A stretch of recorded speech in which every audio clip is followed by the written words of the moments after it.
When people think of World War II, they picture tanks roaring across Europe, planes filling the skies, and rifles in the hands of trained soldiers. But for many, especially civilians caught in occupied lands or resistance fighters cut off from supply lines, none of that was available. They had no factories, no arsenals, and no steady supply of weapons. What they did have was determination, scraps of metal, and the will to fight back. From crude pistols made of pipes to explosives mixed from farm supplies, improvised weapons were born out of necessity. These weapons were rough, dangerous, and often unreliable, yet they gave ordinary people a fighting chance.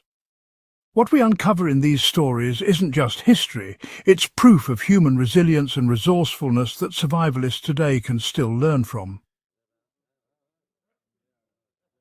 Resistance fighters relied on crude but clever firearms. Across occupied Europe, firearms were a lifeline, but they were scarce.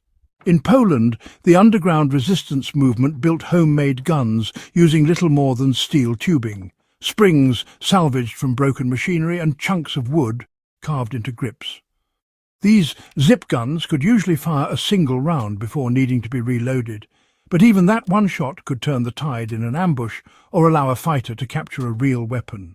In Denmark, blacksmiths and machinists worked secretly to produce crude copies of submachine guns, knowing that discovery meant execution.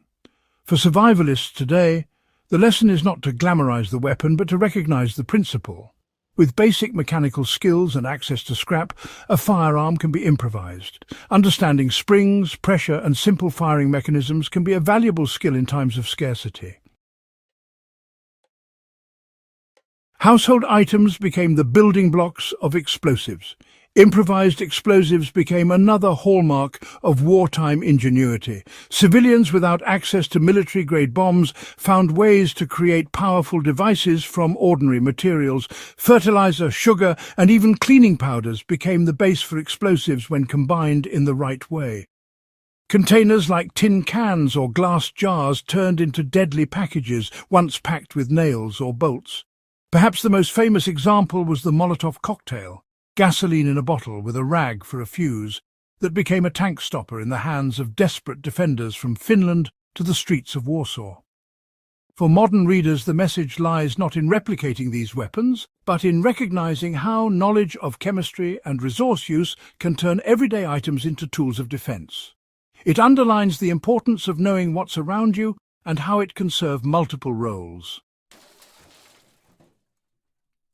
Scrap metal turned into lethal close combat tools. Sometimes the simplest approach was the most effective.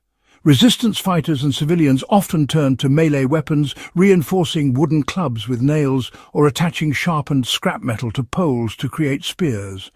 Blacksmiths welded together crude blades or hatchets from spare metal parts, giving fighters something that could be hidden under a coat but strike with deadly force when needed. In rural areas, tools like scythes and axes doubled as weapons, reminding us that utility and defense often overlap. In a survival scenario today, the same principle applies. Reinforcing or modifying tools already on hand can provide protection without requiring specialized equipment. A shovel becomes more than a tool for digging when its edge is sharpened and its handle strengthened. Traps and sabotage tactics kept occupiers on edge. Improvised weapons weren't only handheld, you know. Civilians also built traps and sabotage devices that cost the enemy dearly. Simple wires stretched across dark alleys could unseat motorcyclists, and spiked boards hidden under dirt could disable vehicles. In some cases, even household doorways were rigged with shotguns or grenades triggered by strings. These defences required creativity more than resources, and proved that terrain and environment could be turned into weapons. Survivalists today can draw from this by studying how to use terrain for defense, creating choke points, rigging simple alarms, or building deterrents with minimal materials. It's not about copying the exact traps, but about understanding the mindset of making your environment work for you. The ingenuity was as important as the weapon itself. The real power of these weapons didn't come from their quality.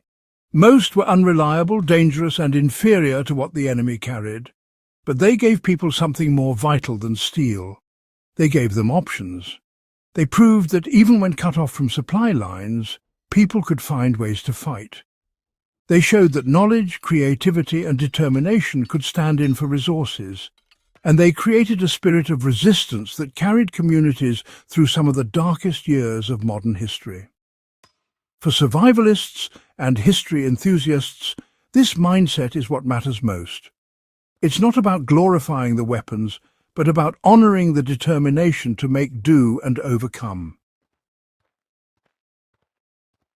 Lessons for modern resilience and preparedness. Looking back at these stories, the lessons are clear. First, never underestimate the usefulness of basic skills. Mechanical knowledge, chemistry and craftsmanship were what allowed people to build weapons from junk. Second, learn to see potential in everyday items. Scrap wood, rusted pipes and broken tools were turned into lifelines because people refused to see them as waste. Third, cultivate the mindset of adaptation. Whether it was a Molotov cocktail on a city street or a club reinforced with nails, success came not from resources but from the ability to adapt under pressure. Anyone preparing today can start small by practicing with tools, learning repair skills, and thinking of multiple uses for common objects. These steps might seem simple, but they build the mindset that history shows is vital in desperate times. Closing thoughts. The weapons of World War II that came from junk and scrap tell us more than stories of battle. They remind us of how ordinary people with nothing but determination stood against overwhelming odds. They remind us that strength is not only in what you have, but in what you can create. And they remind us that resilience is forged in the ability to adapt and endure. If you found value in uncovering these forgotten stories of wartime ingenuity, make sure to subscribe to In the Beginning and share this video with fellow history enthusiasts. More lessons from history's hidden corners are on the way, and you won't want to miss them.